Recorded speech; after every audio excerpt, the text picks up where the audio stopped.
Hi, greetings everyone. We will start the webinar now. So first of all, thank you for participating. Uh, we have good numbers in terms of people who are joining the webinar. So let me just give you a broad overview of the webinar series. So this is the third webinar series that we are running. We started the webinar series to bring in more light on the subject matter of circular economy. While the matter has been discussed, it is being highly debated. It is, there are regulations which have been formulated around that space.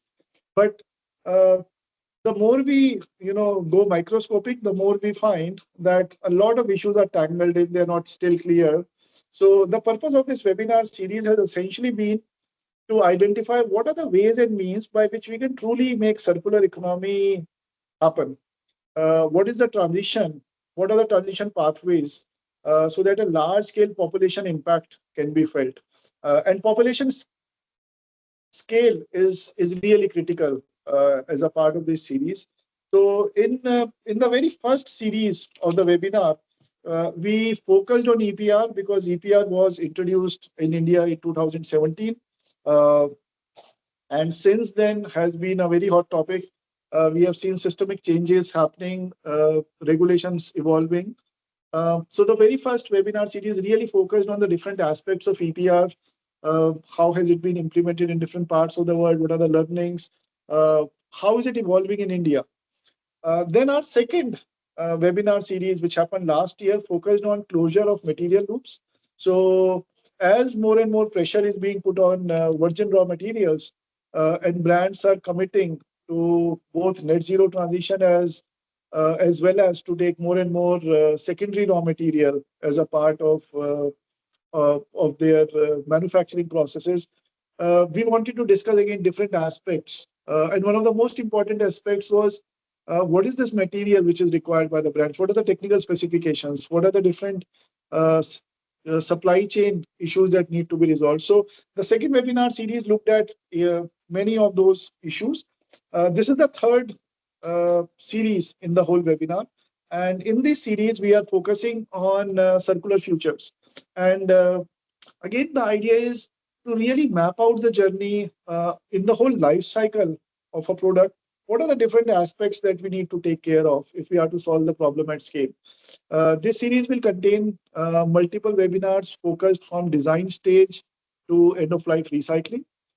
Today's webinar is focused on essentially managing uh, a life cycle part which is just before the end of life, which is the repair, which is the servicing of products. So once the product has been sold in the market, uh, most of the brands provide customer care services, and a big amount of waste is generated during these processes. But traditionally, this also tends to get slipped. So what we have found in a lot of our work is many a times waste management in the process of services, whether it is formal services or informal, is not necessarily very deeply tied into how do we recycle this material, how do we manage it significantly. So today's webinar is essentially focused on throwing more light on the aspect of waste which is getting generated during the service of a product. With us, we have a very powerful group of speakers and panelists who will be throwing light. I'd first like to introduce Mr. Vikas Singhal from Whirlpool. Vikas has over 35 years of work experience in this space. He has, again, had multiple portfolios at Whirlpool, right from manufacturing to supply chain to new product development. He today leads product strategy and delivery and is a member of Global ESG Council. He holds a master's in business management from XLRI Jamshedpur and a bachelor's from IIT Roorkee. So Vivek, we are very eager to hear your thoughts on this subject. Uh, Again, sometimes, we always get to hear, well, I'm not an expert in this space. This is not an area that we are in, but the whole idea is to integrate all these things in our regular ways of working. So we are more than happy to have you as our keynote speaker. And Over to you, Vikas. Please take it from here. Thanks, Pranshu, Mani, and the whole Karo Sambhav team, and thanks to the panelists around here. I will not repeat. But it's just for expert and all. I don't know how many experts are there, but for sure, in today's world, sustainability, circular economy are the most glamorous word. On one side, we keep on hearing AIs and different AIs, and on the other side, if it is, we would be outside living in a very dark ages if we don't really talk of these two words. But but giving a purely a pragmatic or a practical approach from the world, the way I see the world, I've been into products, creation of products, manufacturing, supply chain, kind of so very so by heart a fairly practical approach in life. For me, between sustainability, circular economy, sometimes they overlap, sometimes people say they are two different sets. I don't want to go into the semantics, but for me, circular or circularity or circular economy seems to be the more pragmatic approach to all these pieces. And I don't think anybody can know better than this or appreciate this more than Indians. And in my perspective, our mothers and grandmothers are the best teachers for us to do. And if we go back a little bit, the way the today's word of R, reuse, repurpose, recycle, I think we each one of us have seen that in our homes, unless until we came from the homes of palaces and maharajas, and I will leave that out. But a real life Indian home was a perfect example of reuse, recycle, repurpose, etc., etc. So how every element of things were there, and we just need to take that mindset, which was a very life sustaining needs which happen in families, need to bring that mindset into an industrial environment. And that's fair. From a simple perspective, I feel circular economy for a market like us, for a culture like us, fits perfectly well.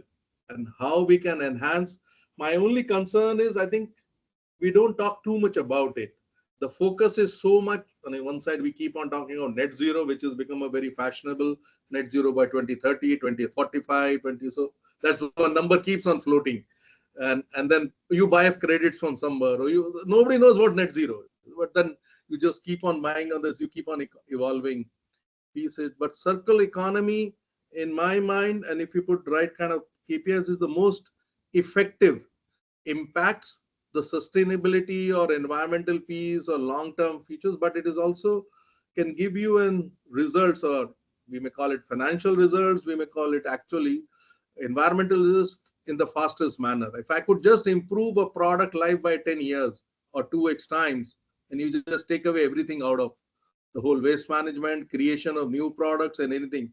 Although as a manufacturer, nobody likes to increase the life of products. People like to see how the life of products can be reduced.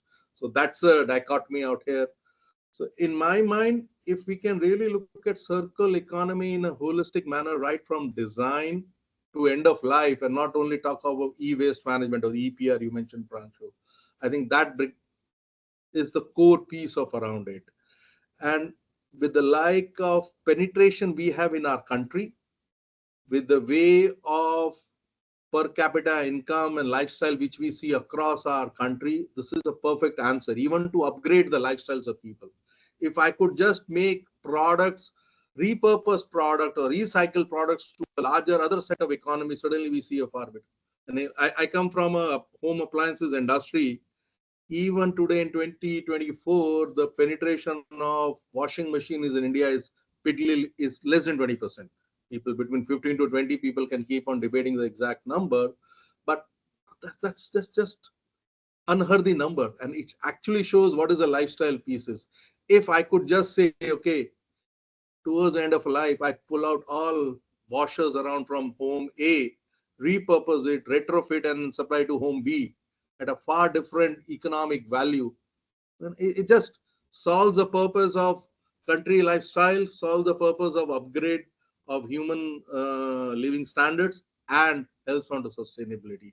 So to me, circular economy is far wider, or circularity in products and approach is far wider utilization, and then especially from an our Indian context, and I kind of link it two ways. But The challenge is our focus of policy. And Pranshu, you guys have been far more engaged into that whole domain. We just do not create enough economic engine around it. The focus is so much about EPR or e-waste management and who has to pay and how do we do that.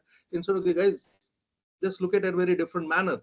Reduce the pressure in the system far big. That's what circular economy does.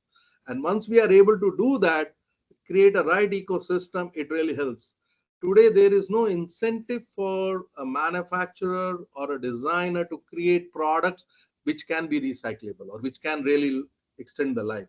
Because what our standards are, you got to kill a product after 10 years and then you fall into an EPR things. For electronics is still lesser, but that's where I think what as a country we are really missing around the whole space around it. We are just focused on one particular aspect of e-waste management or waste management, where the whole world is running around and trying to create more and more technologies or efficiencies in recycling. I think recycling or the end of life is the last bit of the whole value chain. There is a 90% of whole value chain if our lifespan far ahead. If we could just do a lot more in that domain, starting from product design, selection of material, building how do we manufacture in our respective factories. And in this whole domain comes the topic of today, the service piece. And purely from service, how we do it, if we really feel that enhancing life of a product is critical, then I design like that. Then a service guys really do a service accordingly. You don't have to take out a PCB and replace, because the world is moving out. It's just change the module. Why don't want to change the component? Originally, everybody said just change a component, but today our design philosophies and convenience of service, customer expectation is change the module. I'll change the whole module. I'll change the whole refrigeration module. I'll change the whole motherboards of a laptop. I'm just using different things. So if we change that whole concept and incentivize the ecosystem per se around that, then you suddenly start feeling a very different approach around this. I take a product from a consumer at a 10-year retrofitted piece, I just sell it out to a different cycle. And service system, and I get almost 2 to 3% of products back from trade, which is fairly, when you do 100 million products, that's a fairly large number. Instead of putting them into a cycle of e-waste management, one could really bring it back. Okay, how do I enhance it? How do I retrofit? 99% of product can be retrofitted, improved upon, and it can live far larger lifespan. That's where service comes into picture. So one is the whole piece of how do we repair and expand the life. Other piece of service which I find very important, and it's not so much focused because of the way service industry or service ecosystem in the country is, how do we do the service? As simple as in auto garages, how do we change the oil? Which is one of the biggest change, in every 3,000 kilometers change the oil. There's a new technology, so you better change the oil. What do you do about the oil? How do you, and it's a very simplistic example, but you can expand these elements to far larger aspects of anything and everything. How do I change the motors? How do I change the compressors? Do I throw it off, or can I repair it, or can I retrofit it and pull it up? But I think the basic, and I don't believe there is a huge amount of technological innovation required and upgrade required to do it. What my sense is, we as an industry players and policy makers really need to think in this domain and say, okay, guys, how do we facilitate it? And as simple as that, should a retrofitted product be sold at a different level of tax structure? Just an example. Should we give an advantage to a manufacturer that if you are going to make a product which lives 20 years, I'm going to give you an advantage to it? But today, those kind of thought process or principles are just not there. In some countries, we are talking about it, different kind of material usage are getting benefited, but we are still far off. To make anything work in our world, truly speaking, the economic ecosystem has to work.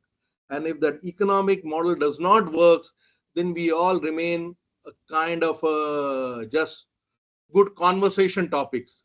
It's an intelligent conversation across the world. Economic model for the OEM, economic model for service partner, and economic model for a consumer per se.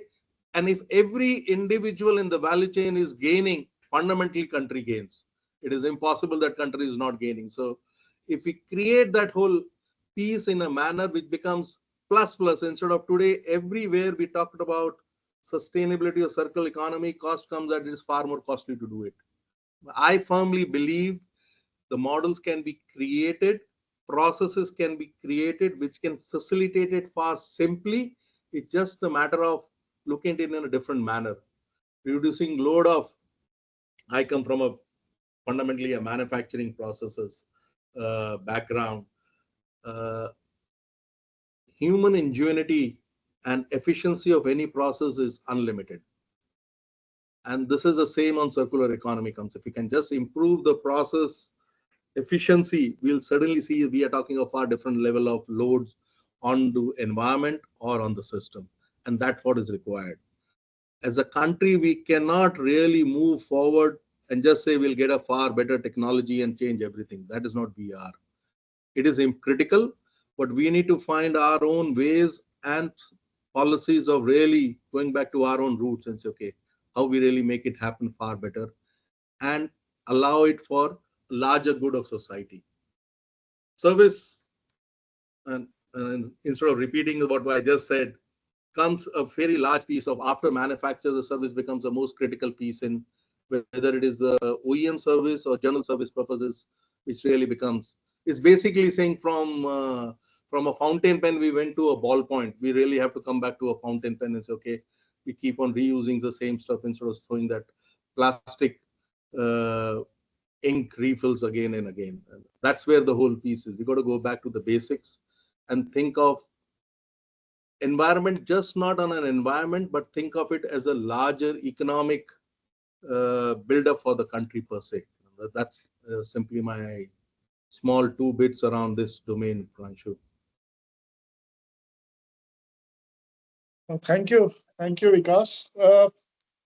I've just asked, dropped a note in case there are any questions for you, people can ask. Uh, you talked, Vikas, a bit about the economic model, and how do we make it work? An economic wins not just for a single stakeholder, but across the value chain, whether it is service provider. So any thoughts on this, any specific recommendations that you have identified, considering you are also a part of the Global ESG Council? How do we really make it work? And where are you finding these failures today?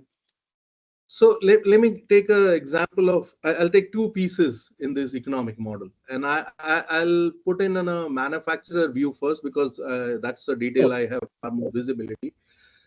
Today, across the world, and in India, we have everywhere, the EPR is becoming the biggest controlling point in all regulations, how EPR and how the waste collection, and you go back and say, okay, manufacturer is responsible. That's the most common toolkit which regulator is putting and doing out. But that toolkit, that does not, it's only talking of end of life. It does not benefits if my product is far more recyclable. Let's say packaging. Today's in appliances, the worst packaging of EPS is a very strong element. All of us use it. And polystyrene is the worst piece from all environmental elements, right from manufacturing to disposal. In the whole system, but every one of you uses this. Whether I use a EPS in my product, or whether I say, okay, I want to go ahead, divide of this, and I'll use something very recyclable, there is no incentive for manufacturer to do it. And that's where I'm using that as a simplistic example. That could be in components, that could be in anything. Unless until you incentivize that, nobody does it. You could do it. Okay, your EPR benefits are, you get a 10% credit on EPR if you do this, these kind of products. So that is one. The second piece is, let's say, and this is again a very Indian environment, how do you sell a retrofitted products? The definition of a refrigeration in today's Indian regulation is 10 years. We did a study, and an average home refrigerator lives for 15 to 16 years, unless until home life has gone. has become large and nobody still throws. They just buy a new one. They just buy a new one. So what are we trying to do? So shouldn't we work for enhancing the life? And if you say, I pick it up, retrofit and sell it out, why don't I sell it at a different level of tech structures? Simply speaking, government can always talk of GST. You have already collected tax on a product.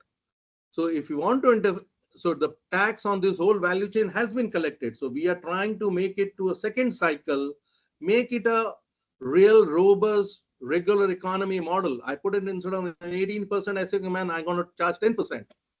Because Government I think gets additional test. if I can just come in, I think it's already sorted under the margin scheme. The second time you sell the same serial number, you're only paying for what is your buy price from the customer to the consumer price, right? So tax is already sorted, I guess. I hear that, but my legal folks and accountants, there's still too much of a debate around there and not working. No, I don't know details. No, we do a ton of. Not workable, but it's an interesting point to really see. See, the control out there is. No, it is quite the practice. We do at least $100 million of business on exchange return. I think definitely it is a practice that's already in place for a few years now. That's a at least on the electronics. Need to get my accountants to work on it. Sreevathsa, this is, to me, this is a great value addition, and I want to connect with you and get some pieces around this. Yeah, it is.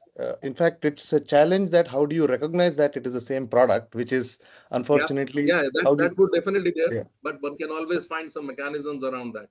Yeah, as long as the serial number is the same, and if you are able to maintain that you've bought it from the customer and now retrofitting and selling. So if you buy it for $100 and selling it for 120, so you are basically paying GST only on 20. So there is no double tax. Yeah. So your GST is on the incremental price, but it's still at the 18%. Yeah, but only on 20, not on 120. Yeah. So that I think is the right, because there is a commercial value you're generating. So you're paying tax on 20. Instead of going a debate, you are from this industry, and I'll take connects from you, and that's the advantage of these webinars. And Pranshu, that's where the so idea is that No, but I would still say, Vikas, your point is still very valid. I mean, for a product, even on e-waste, there is a GST which is again levied. Where so again in different phases. So while it may not be like Sreevathsa mentioned, it may not be. It may have been sorted for service spaces. But in the e-waste, again, it's considered a new product. So the problem still remains in some spaces. So thank you, Vikas, for opening this session. With this, I'd like to bring my colleague VGS Mani. Mani, I'll request you to really take this forward and introduce the next set of panelists for a discussion and debate.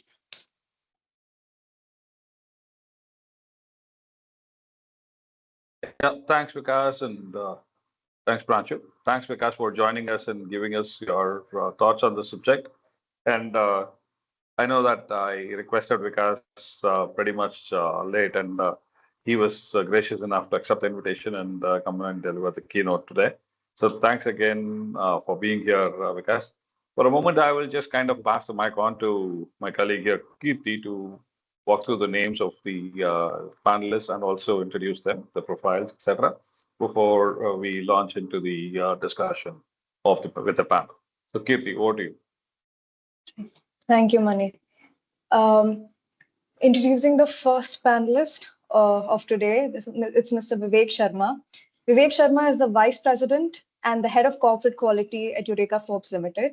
He has been responsible for establishing benchmark processes and driving quality throughout the organization, with 22 years of comprehensive experience in quality, regulatory, and customer service disciplines. Vivek brings diverse expertise and from working across various industries. Before Eureka Forbes, he spent 16 years at Philips, where he led the quality and regulatory function, and in Preeti's domestic appliance business, covering quality, safety, reliability, and product compliance. His career also includes role at Sample and JP Group. He's well versed in Q&R requirements, be it QMS, new product development, product regulatory affairs, etc. He holds an electrical engineering degree from MITS and a postgraduate diploma in CRM from Symbiosis. Next, we have Mr. Sreevathsa Prabhakar. Sreevathsa is a serial entrepreneur with over 26 years of experience in the field of customer experience, technology, and management.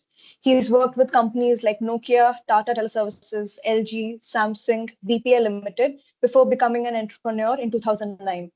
Sreevathsa is the founder of Servify, a Mumbai headquartered startup that he founded in 2015, which is now operational in over 40 countries worldwide.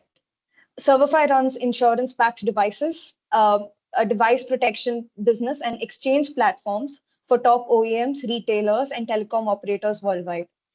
He has also founded and fully bootstrapped venture, The Service Solution, in 2009 to deliver his brand of technology-driven customer service. In addition to Servify, Sreevathsa works with multiple other startups, either as an advisor or as an angel investor and or as a board member. He's a noted speaker and a founding member of Team Tech Entrepreneurs Association of Mumbai. He holds a Bachelor's of Engineering and a Master of Information Services from Mumbai University, India. Our third panelist today is Mr. Sujit. But due to certain unforeseen circumstances, Sujit has not been able to join us right now. So I hand it over to Mani. Yeah, thank you, Kirti. And as she was mentioning, Mr. Sujit Dolam is the regional officer for the Maharashtra Pollution Control Board, and he, along with his colleague who takes care of the electronic waste management in the Maharashtra Pollution Control Board, Mr. Prabhakar Vavde. Yeah, both of them are expected to join us. It's typical of government functioning. They've been just pulled into a meeting with the CM as we speak. So they kind of have indicated that they would come in and join as soon as they can. So that having been said, I welcome all the panelists once again, and thanks again, Vikas. Sreevathsa is somebody that, as Kirti mentioned, has been a serial entrepreneur. But then over the years, Sreevathsa, you have been working in the service industry for more than 22 years, in the sense like earlier during your Nokia days, as well as part of your own enterprises. You've been in this industry for more than 22 years or so. Now, having said that, you have seen how waste is being generated in this industry. Now, while we talked, Vikas spoke a lot about repurposing waste and also giving new life.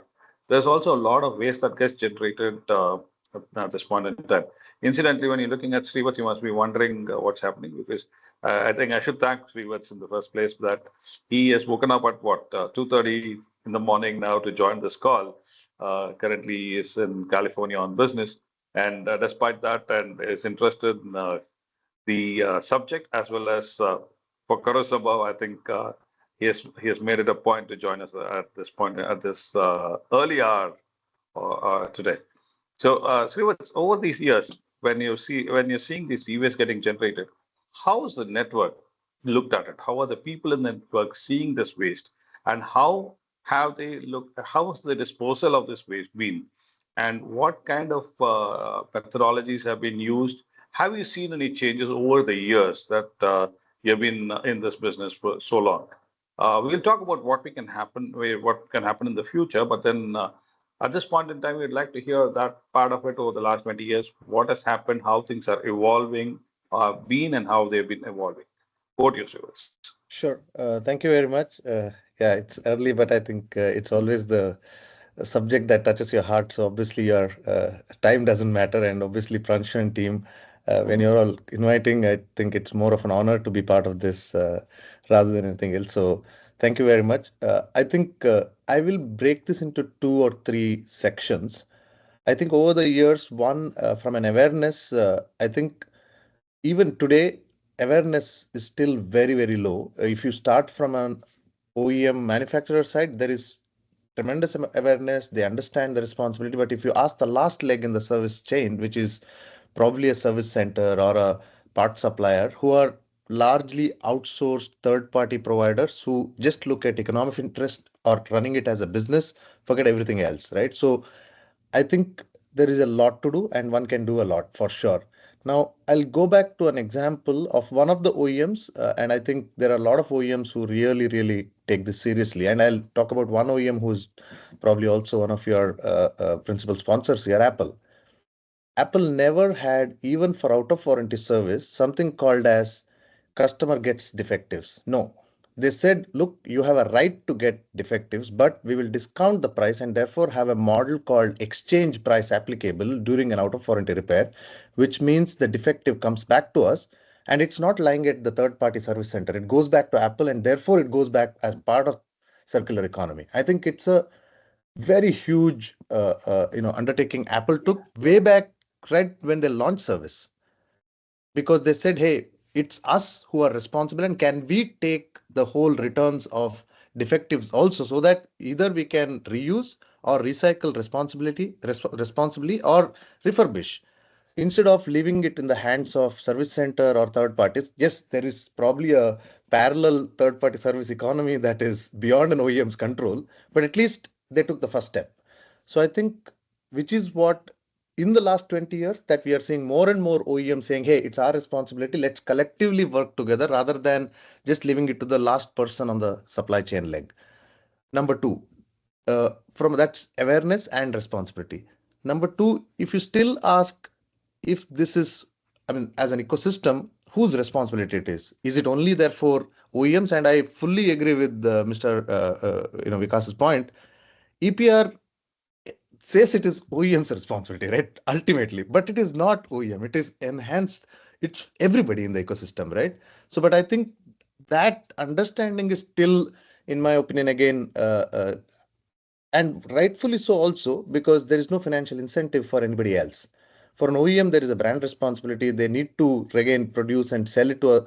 But if you ask me, I ran a service company.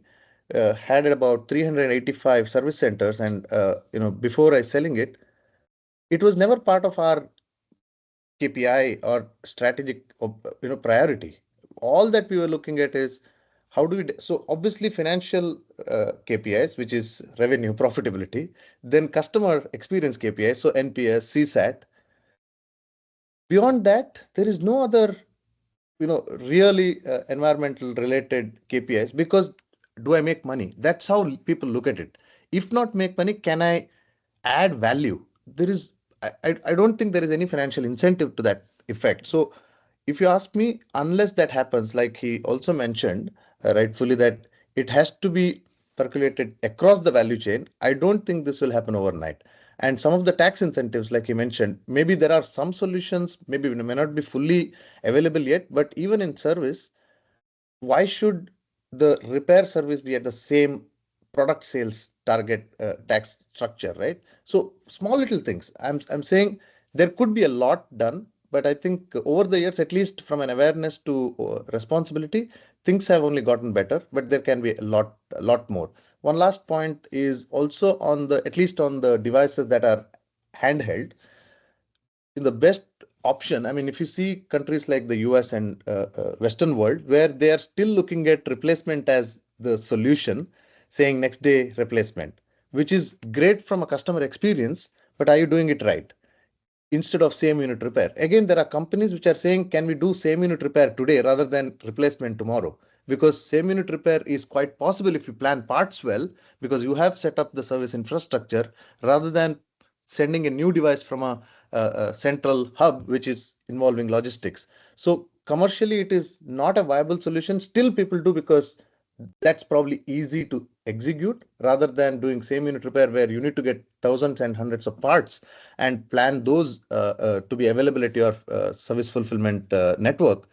But I think there are a lot of companies that are investing, and I think there are a few already as part of your principal sponsors and your ecosystem who are getting into. So again, data wise, same unit repair is now improving over replacement as a outcome of repair or outcome of a service.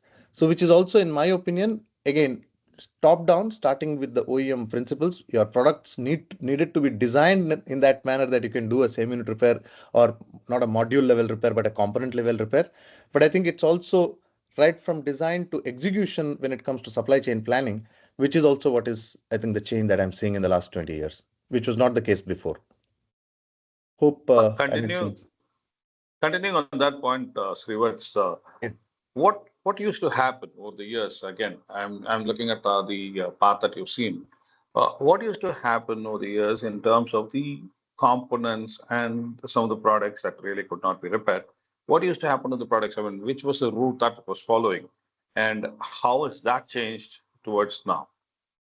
Sure. I think, okay, I'll go back to the example that we spoke about, the refrigerator, right? When a refrigerator is used by a customer for 10, 15 years, what's your end of life that you define? Is it 10 years? Is it 15 years?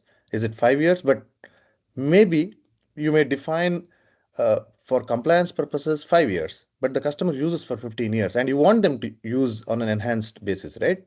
From all responsibility standpoint. But that particular product is already stopped production 10 years back. Now, how do you plan for parts?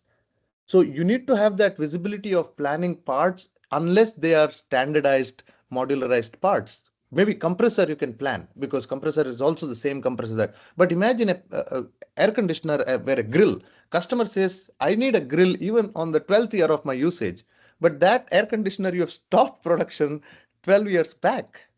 Do you keep stock of grills? What do? You have to find local solutions, which is where the challenge comes. I think that's the challenge companies are still trying to figure out, and going more and more from a standardization perspective, at least on functional components, so that you're able to deliver that service rather than forcefully giving a commercial solution, which involves also a replacement for a discounted price, right? So I think, in my opinion, a lot of this is happening, which is where the companies are now trying to work as one company rather than a sales company, which is a different company, a finance company, which is a different company, manufacturers is a different company, service is a completely different company inside the company, right?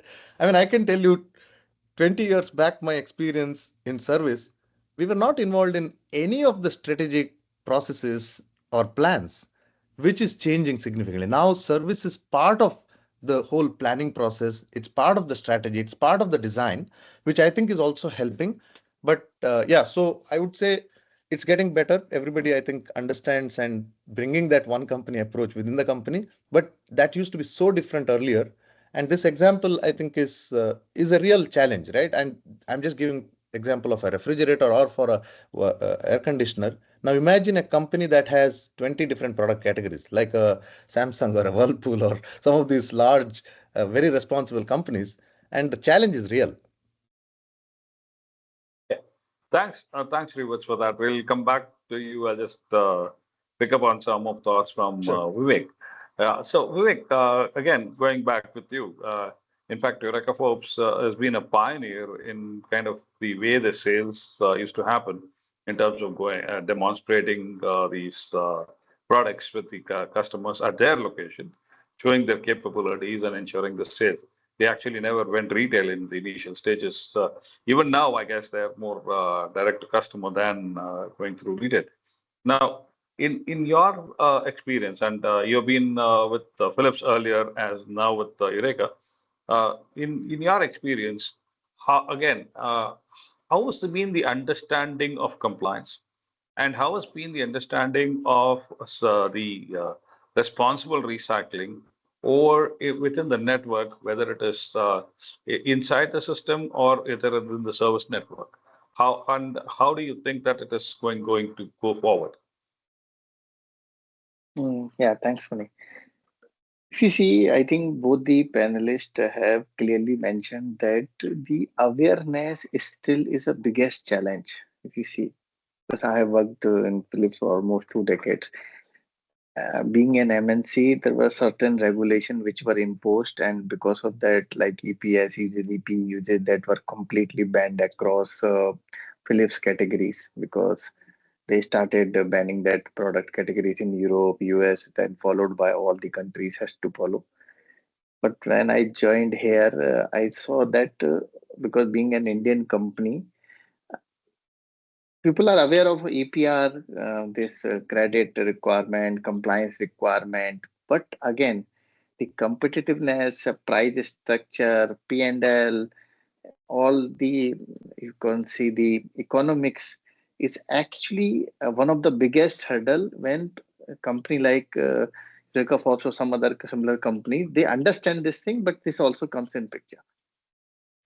But the challenge which we see, and we can relate to various examples which we have in our hand. If you see a basic example of cleanest city of India, so people must have heard about Indore is one of the cleanest city. Why it is always coming on the top, but it is all about not a responsibility of the authorities who are managing that show, but the individual shopkeepers, individual mall owner, hospitals, even the individual people. They are aware of that this what is required, what is expected from them, and the way the system is now, uh, the structure is getting created and the process is running. Whosoever is visiting you, because I'm currently living in Mumbai, earlier I was in Delhi NCR, and uh, I belongs to MP. Whenever go there and I see the real difference, it's not about that, because the culture has developed and evolved in such a way that people have started understanding. Eventually, this is for their own improvement. It's not about only environment. I guess just give you one interesting example. If you see that people say that if we have to have a sustainable future, we have to save our environment. What is happening if we are not doing the circulation, if we are not doing the safe disposal? It is eventually going into a unsafe landfill or other element by the. It is getting mixed with either water or somewhere in the basically a land. And if you see, we are everybody is using water purifier, must be in their homes. There is a particular parameter, we call it TDS, where we total dissolved solid, and somebody comes and they check your input TDS is 2000, your output is coming 200, and your water is now safe for drinking. Same way, they are also saying that there is a UV disinfection, that you have a bacteria, viruses, cyst, it will get reduced. So this is the 2-3 parameters, and people are actually okay with that. But now, when we are doing the water study here in Eureka Forbes, we have multiple water labs across India. We have realized that apart from these two parameters, the biggest culprit of the water quality is uh, presence of heavy metals. There are many metals which are present in the water: cadmium, mercury, lead, arsenic, fluoride, nitrate, chromium, and that is much higher than the permissible limit, which nobody is talking explicitly. One example, Mumbai, where it's a BMC water. People are okay with that. There is no RO required. It's only people are going with the UV, which is uh, avoiding bacteria, viruses, and all. But all these heavy metals or these carcinogenic things are going into the water. And it is happening so rapidly, so frequently, because there is no awareness. So that's the thing. Because if people are started realizing that it is only good for their own health, forget about the environment. You have to save your own life, so that you need to have a safe disposal, not, and you need to support the companies. When some companies are saying that we are selling vacuum cleaners, we are saying that you have to safely dispose the battery, you can deposit the battery to near a service center. 0.001%, and that too, I don't know why people are coming, but it's almost zero. Nobody is coming to deposit the battery to us.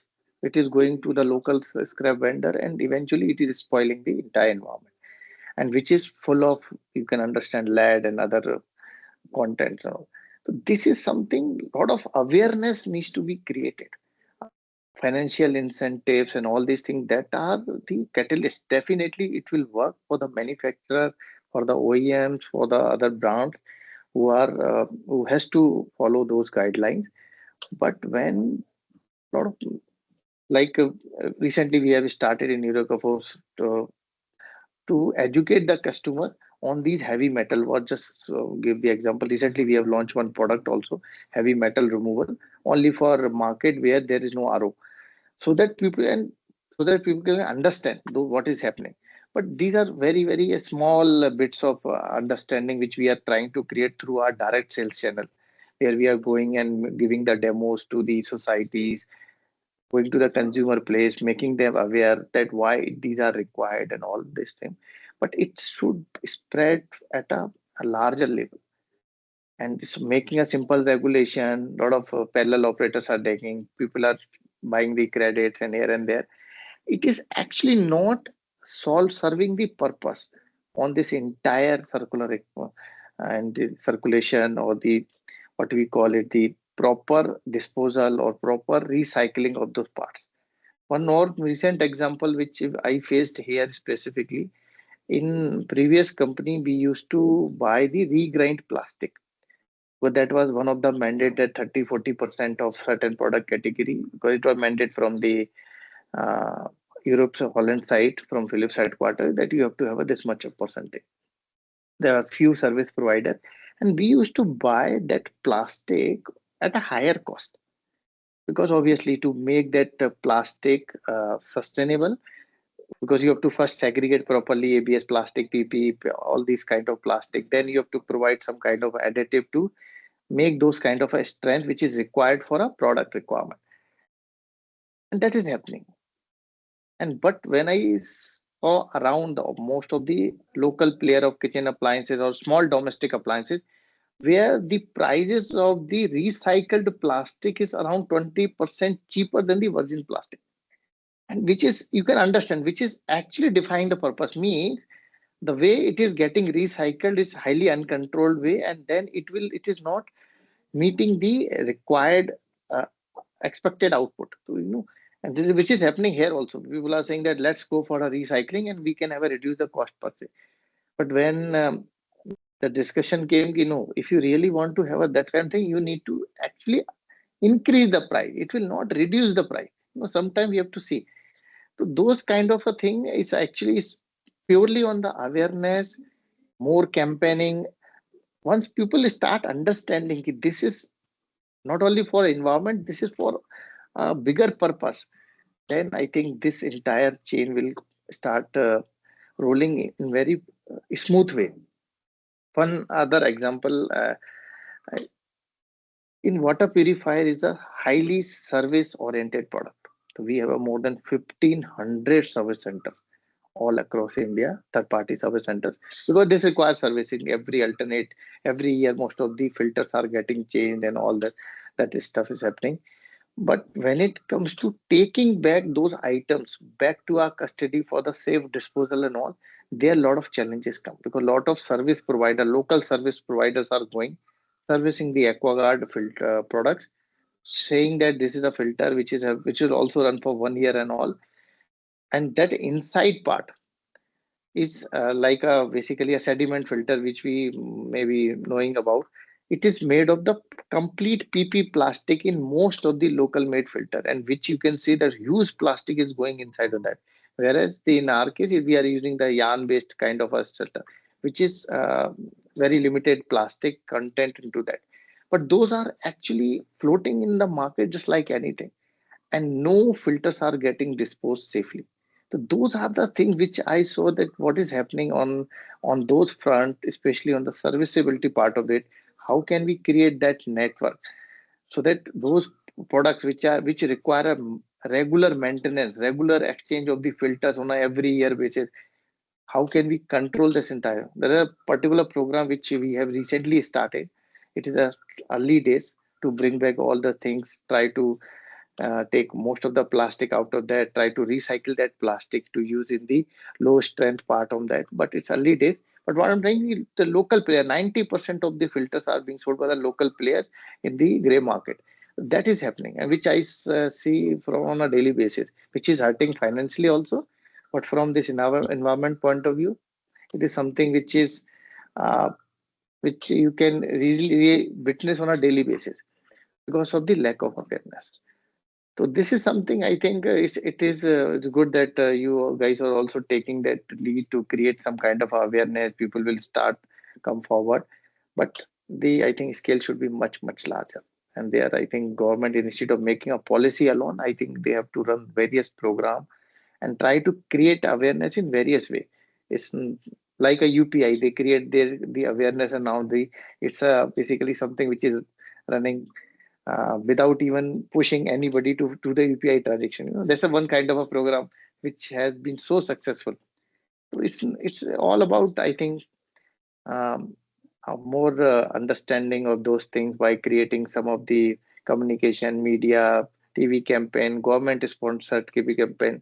Because brands, I think there will be always challenge on the price war. This is an extremely competitive market. All the brands are struggling to manage their P&L. So if you expect that brand, they will abide the rule. Plus, they will also take care of that responsibility, creating awareness. I think it is something which is, I feel that at this point of time may not be a only way to look at it. In fact, Vivek, thanks for that. I should actually, on that note, I should actually thank our sponsors for the webinar, which is another way of spreading awareness. Our sponsors for this webinar being Apple, Dell, Canon, Cisco, and these brands are actually, like you just mentioned, are putting in their money to ensure that the awareness is spread across. And webinar is one way of doing it. And WEEE Forum is also a knowledge partner for this. So all of these brands and these agencies are trying their best to create the awareness. I take a point. In fact, it was interesting that you mentioned that, and I appreciate you mentioned it also, that the plastic, there's so much of plastic that is actually not getting recycled, and on the other hand, when you try to use recycled plastic, you're also having to kind of, actually it's going to cost you that little extra, right? So that's a very, very interesting point, because it is just not plain mining. It is about urban mining in some other ways, and actually bringing the back to capabilities that is required. So what I'm still see Vikas on the line, and Vikas has been kind enough to be there. And from your level, the way you look at it, Vikas, now I know that this is a huge challenge in terms of the P&L of any organization. And when you go into responsible recycling, like Vivek has been mentioning, and if you're going to be, when you're talking responsible recycling, you're talking about highly compliant recycling of the material, and trying to bring it back into the circular economy. How does company look at it? How does a company look at it from a P&L perspective? And how do you kind of try and bring this material back, even though it might be contrary to our cost targets that we typically take in an organization? Because you're on mute. All of us are, end of the day, answerable to PNL and the shareholders. We may that is a reality which we just cannot forget. And depending upon how much of space and every organization will have, will do their bit. The larger organization, it is not an intent, will try to do some amount of it. The larger the organization, they will take a slightly larger role.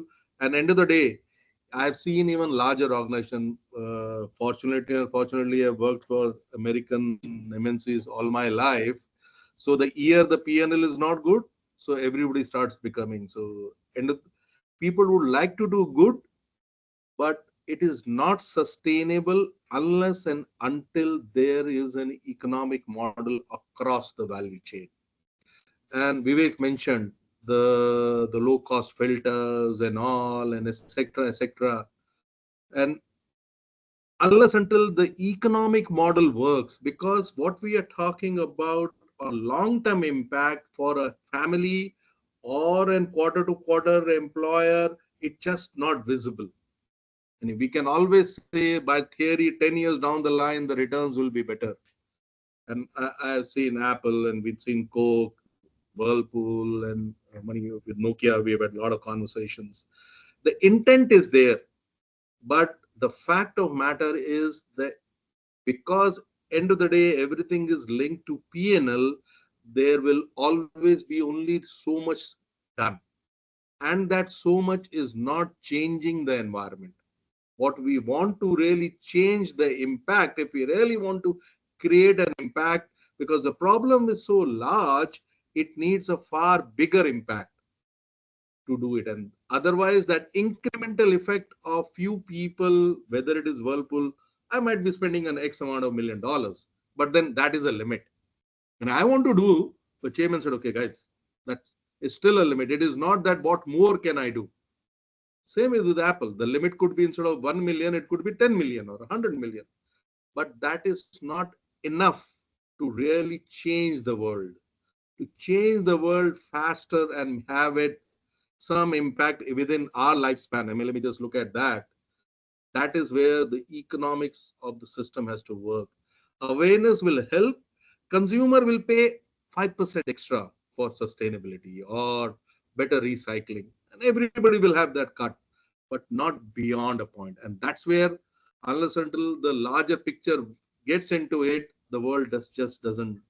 And that's my biggest piece is small effects will happen. All of us will do our bits and feel happy about it. But I don't believe that is enough to change larger picture. UPI, you mentioned, Vivek. The piece UPI managed because other than the cost of, in the government said there is going to be zero cost, and it brought in convenience. And it just took away all that pieces. So it was not that people wanted to go away from cash economy, but the convenience was such a larger piece. Sustainability, circularity is anti-convenience, anti-P&L, anti-convenience. So the human being, end of the day, says, okay, better get my survival today than I look for tomorrow. And that's a human nature, and for anybody. So, and that's where the regulation, and I feel that policymakers and collectively as an industry, it could be industry together also, how we can share things and how can service centers be shared across industry. That could be as simple out there. So that's my two bit about it. Yeah, thanks, because I like the way you put it, saying that on one side there is no cost, on the other side, from an UPI perspective, on the other side is convenience. And human beings being human beings, we are looking at convenience and free. And at the same time, this particular field and what we're talking about is actually in terms of is anti to both, actually speaking. Sreevathsa, now we talked about how the material that is getting generated in the service economy, in terms of the parts and some of the dead products, etc. They going into the let's say the unorganized sector, because the costs of doing that is far better. Okay. Now, how do you propose, and would you have some thoughts in terms of how do we channelize them into a more organized sector towards more responsible recycling? And that Vikas just now talked about all the antis of the doing the right thing. How do you make them how do you make them more attractive? Let us say. Yeah, I think, we all spoke about the same point.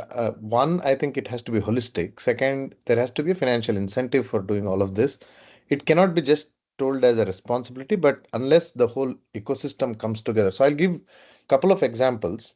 So we did back in 2020, just before COVID or the year before COVID, Apple wanted to do a recycling campaign and really bring that awareness, and they put a lot of dollars behind it, and we were the partner running, creating the whole platform, and then doing marketing about it, and then collecting those devices, so to measure what's customers view about it.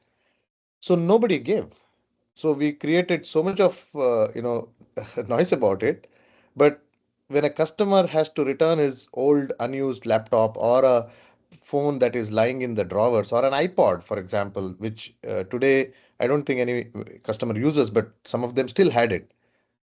What is the incentive for them? So we tried with $20 worth of value, $10, $20. Then we gave some Amazon vouchers. Some people said, "Sir, ये तो मैं Ghaffar market में दूंगा तो उससे ज्यादा मिलेगा, मैं क्यों आपको दूं?" So I think where do you really balance it? So that's one aspect. I'll give another example of Deutsche Telekom in Europe, who made a public announcement, and that's like it's a public company, T-Mobile as a brand, right?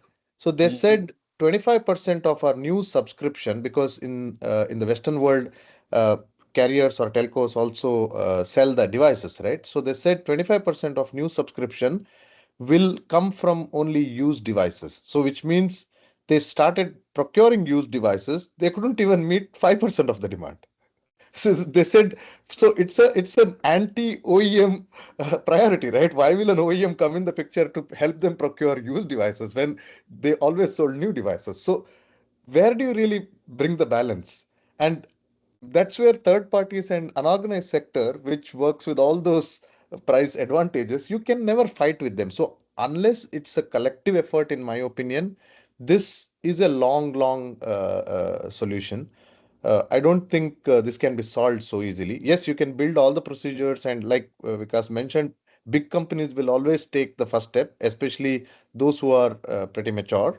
But you will always have this challenge, in my opinion, and repairs is just 2-3% of the problem, right? Because only 2-3% of the products come back. In that, how much do you repair? So I don't think this is going to move the needle. It is the whole ecosystem that has to come together, which means there has to be right policy frameworks. There has to be incentive for the whole ecosystem to participate in this.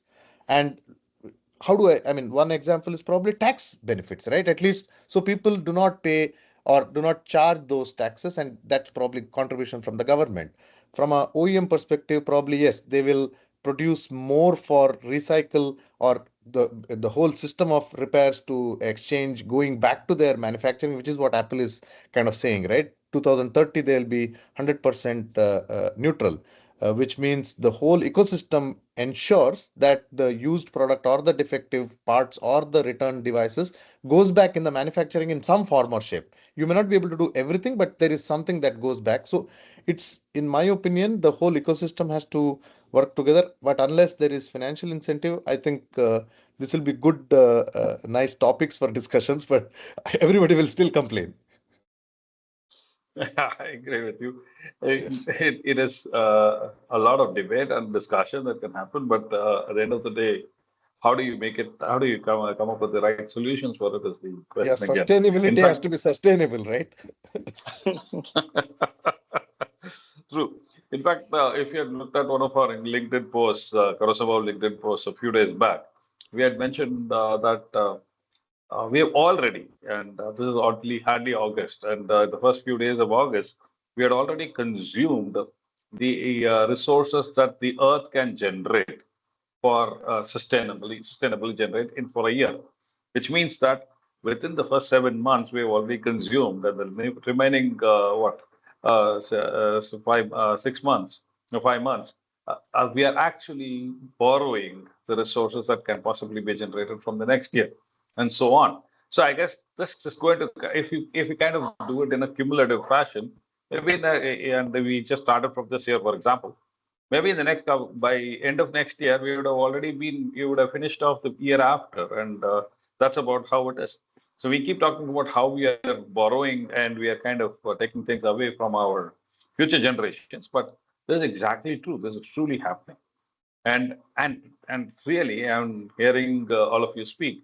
We are not having a clarity or any kind of a clear direction in terms of how are we going to even make these things happen.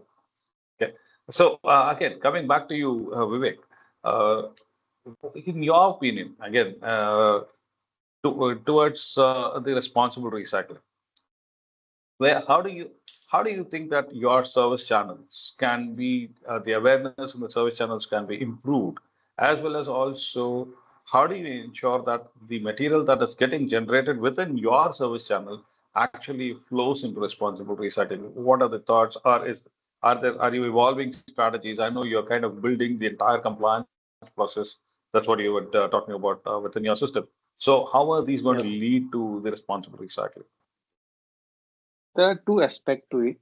This water purifier was not part of the plastic waste management under EPR, which government has now notified with from November onwards. It will be a part of that. So eventually, by default, we will have to create that kind of a ecosystem for the collection and the safe disposal by any means. So far, as I Sorry mentioned, to that interrupt, Vivek. The vacuum cleaners are all that you deal with vacuum are cleaner also a and part air of purifier e-waste, is already part of that. Yeah, part it's of the already e-waste e-waste part. protocol. Yeah.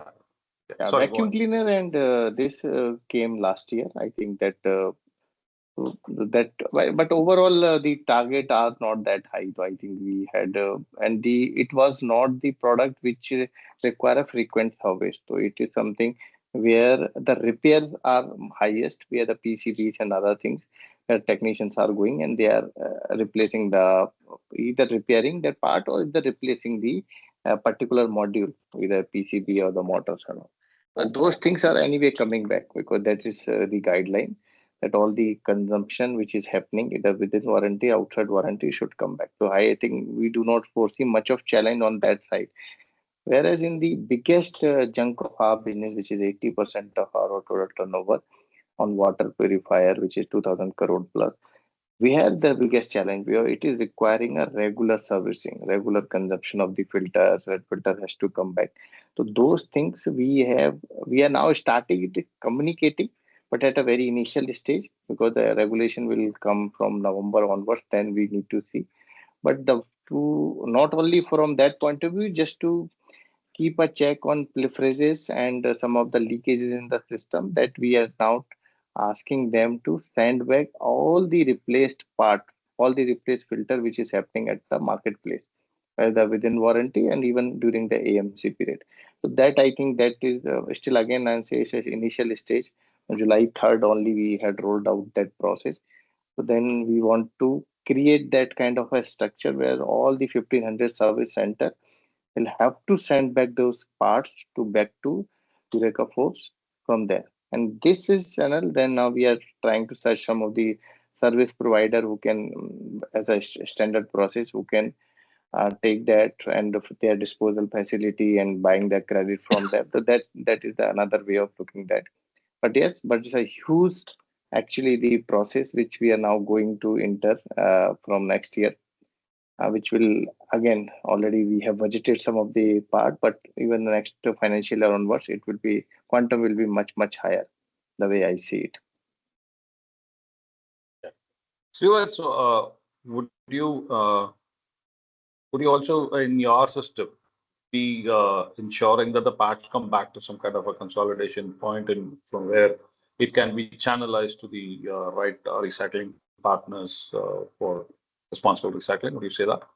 Yeah. So in fact, in our case, it's like 100% mandated from day one.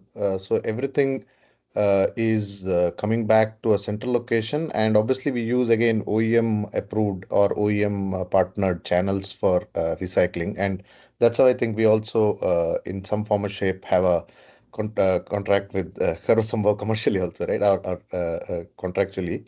So definitely yes. But second aspect which we are seeing now more and more becoming popular, at least not may not be in India, but internationally, is everything as a service. So I think that element, especially on products that are your personal consumption products like a smartphone to a laptop to a.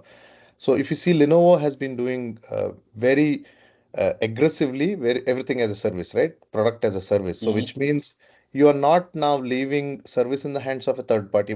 You may get that done from them or recycling or end of life through a third party. So everything comes back. So as a customer, I subscribe on a monthly basis for the product, and I keep paying a monthly subscription every 2 years or 3 years, or depending on the product life cycle. There is a upgrade or a replacement option available, which means whenever I want to upgrade to a newer model, maybe in 3 years, I get a new product, but the old product goes back to the manufacturer. So, which means then there is complete circular economy in that context. So, but again, it will take a lot of time. obviously there has to be financials that has to work. So it's not probably scalable until everybody has a credit worthiness also, because you're underwriting risk on customers to pay for 30 months or 36 months while you have already invested in the product upfront. So I think it's got a long cycle to really come to maturity. But internationally, that's something that we are seeing, and we are, in fact, our platform. So I'm not doing the marketing about it, so don't take me otherwise. So I think we are actually now, in fact, the reason why I'm also in the US is we are launching with one of the largest telcos the same concept of product as a service, and it's our platform that brings service insurance, because you need to underwrite risk. So obviously, insurance is important. You need to integrate the service ecosystem to ensure that they need to repair and also send back the parts, etc. Third is when it comes back end of life or whatever is the time when the customer is recycling or returning it for an upgrade, how do you then also go through the liquidation? So third, so all of that, and then financial service providers, where how do you integrate, and therefore it can be a monthly solution. So we are kind of at a platform level building all those capabilities, and we are doing with one of the large carriers.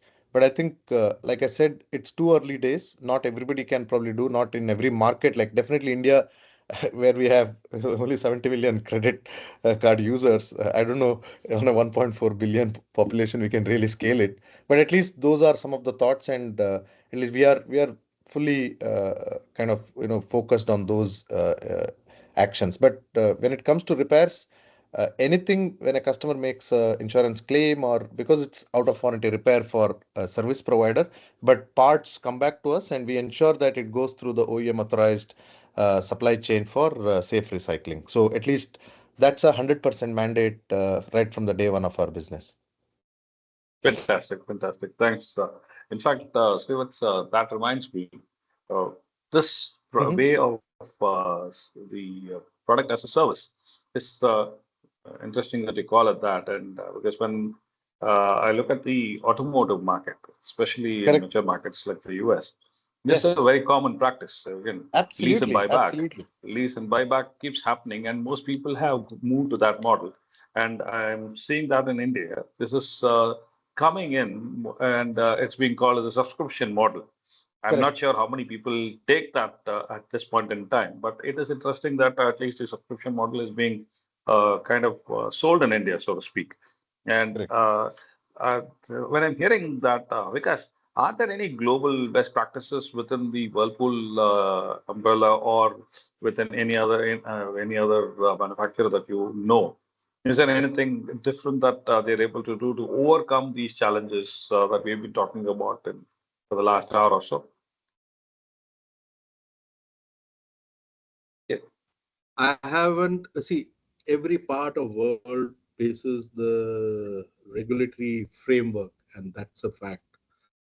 Some models and best practices have emerged, but I don't see anywhere this being solved. And you put I think Europe is the most advanced in this whole domain because they started with EPR, they started with all other stuff, but I think they are now going into a very different domain where it is becoming infeasible, and then Europe per se is breaking off. So really don't know. So I really don't see any place anywhere in the world it is getting solved in a very holistic manner, as Sreevathsa correct. Especially in our products.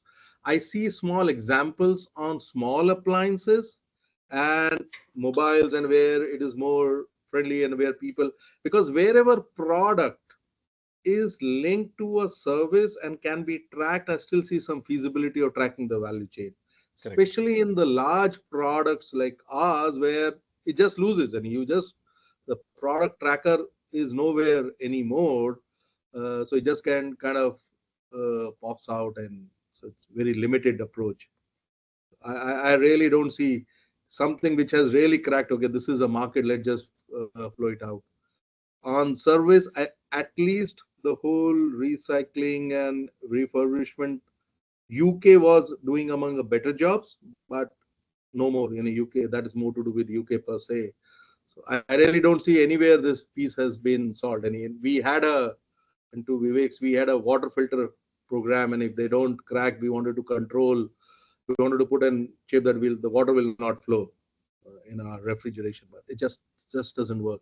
It worked for a few years in US, and US also we had all the counterfeits, purification, and it just, and it is because human endeavor and business model. If there is an arbitrage in India, it will happen at 1 cent arbitrage. In developed world, it will happen at $10 arbitrage. It's just Correct. that difference, but it will happen.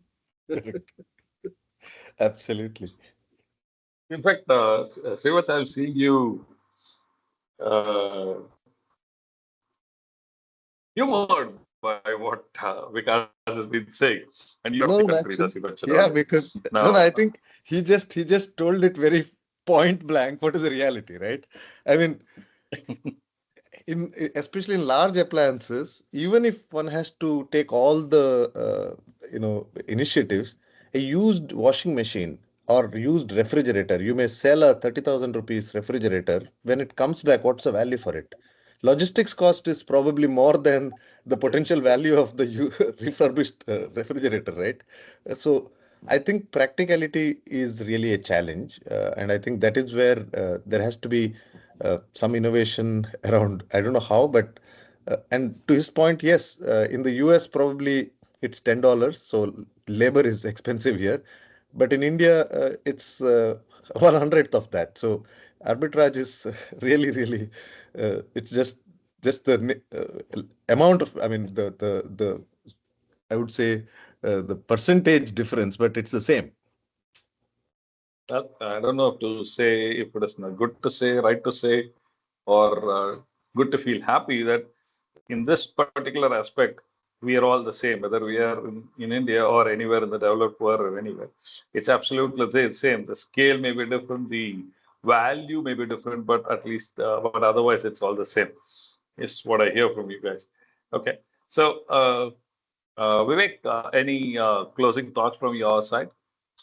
Yeah, before that, I think just for this buyback or rental option, we here also in last 1 year, I have seen various programs we have been running in various pockets where the rental, I think again, the business value and giving that part, it is not making much of business sense to roll out across India. That is another challenge. Buyback is something because the Eureka Forbes strength has the direct sales strength where you have so many products visibility, and we know the where all products have been installed, that are people are visiting them and making them aware about the new technology, new product, and then the buyback scheme is running. So that I think is one of the best practice which I saw here, not because they wanted to, but because they have that database available where they can track who all are the regular customer which are attached to that, and they are taking back those products back to the thing and upgrading them. So I think that is something which will also help us in doing the circular economy when, because those products are coming back. So and it will actually help us in making the balancing out, because what of the product we are making, and that is a good practice. I think that is something which is and we're quietly strongly embedded in the way of working of Eureka. That is something which happens. And on the other side, I think we all discussed that it is good. I think it's small things which are happening across. Maybe because of the regulatory framework, government is also trying to push, but it's a long way to go. But sometime what happens that now the transition, gone are the days where the if you really want to change something, it used to take a lot of time and people used to understand. But I think after COVID period, if really when some trigger will come and people will start following those things, I think the transition phase may not be that large. If you Correct. remember in COVID phase, whenever some regulations were coming, they were just announcing in the morning, and by evening it was getting implemented across, because the communication channel and that has become so strong nowadays after this all this effect. So people are prepared. It's only thing that right set up the policy with the awareness with all things, and then I think the transition phase may not be 10 years, maybe 4 years, 5 years, 6 years, and then it will start rolling. But we have to continue to doing our bit, because all the players, I think we have Whirlpool or somewhere, all are either top three players of that category, So being by default, we will have to abide the rule and we will have to create those awareness. But sometime, at least in our product category, which we are doing, it is actually helping. The recent example I just gave, because just before monsoon season and after monsoon season, when we tested the Mumbai water itself, we found a huge difference. A lot of this landfill waste has got to mixed through the water in the water bodies. We found lot of carcinogenic material, and that has become the selling point. That report has become a selling point, and we have seen the increase of some particular product category where we have a heavy metal removal. Those things actually also, which I feel that once you create that kind of awareness, people understand when it comes to their health. If something is happening and eventually it is coming back to me, they are okay to spend even 10% of extra money. But how to communicate? It's a large population. So those things I think require a rigorous, sustainable actually push for the next few years. Then it may happen. Yeah, thanks, Vivek, for that. In fact, if I have to say it in a lighter vein, you have to either give incentives or you have to scare people. Like you have to, there's like a COVID pandemic or carcinogens inside. Then yes, then we react. It is either fear of God, health, or benefit incentivization. But I just want to add, and I think one piece is also missing out here is regulator and policy frameworks is one piece we spoke about. But I personally feel industry as a body or as a collective people are not working. Every manufacturer and large OEM is trying to solve in its own way, almost taking it as a trade secret. I think that is where industry, and I am part of that and I accept it, we are just not talking together and say, okay, this is for collective good for larger. And if that itself changes, I think a lot of business models and ecosystem can be developed. Today, that is missing and everybody is trying to find their own smart ways and say, I'm not going to share with someone else. That itself, to me, is very much an industry and an OEM manufacturer's partnership. And I don't know how to crack, but whenever I've seen that few people talking together, I've seen not in a very large, but it creates an impact. Yeah, that's a very, very important and a fair point, because in the sense like on one side, the government, we talked about the incentives from the government in terms of tax breaks, maybe in terms of incentives, maybe in different forms. Also in terms of the industry themselves coming together. And I mean, to find out various ways and means when they can work together to make it actually happen. Because at the end of the day, if the industry stands together to make it happen, then I don't think there's going to be so much of a choice in front of anybody to not accept it. And as consumers, we do accept more than anything else whatever comes through from the industry. So today we are taking it in many forms, and that's what it is. So I guess both these factors must come together. I guess the awareness is one thing that has come out as very important across the chain, across the networks, whether it is the service networks or otherwise. And from a Karo Sambhav perspective, I would like to say we'll be more than happy to come across and provide awareness sessions to different, whether it is different offices or different groups within your company, wherever in the country, so that we are able to kind of overcome that lacuna that is there in the awareness that you all have talked about. So please do let us know if we can, and that is something that we come and do. So it is not something that you need to worry about in terms of other monetary aspects, etc. So we'll be more than happy to participate. And in that context, thank you very much to the three of you. In fact, Vikas, you were not expected to be part of the panel, but then you were kind enough to sit through and also participate. So much appreciated, Vikas. Thanks a lot. And again, Sreevathsa, you're early morning person, but then today has really been an early morning for you. But then thanks a lot for being there and being with us through and through. It is not that it's not, I'm not talking about just the webinar, but even otherwise being with us through and through. Thanks a lot, Sreevathsa. And Vivek, much appreciates your point. And what I'm so happy about is that in your career, you have chosen to do a lot of this work in terms of ensuring compliance, whether it is this organization or earlier. That's something that you've always focused on, and you're making it as one of your career objectives to ensure the right things happen. So really, thanks a lot for being with us today. We also take the opportunity to thank our sponsors for the webinar today, which is again Apple, Dell, Canon, and Cisco. And WEEE Forum is our knowledge partner for this webinar.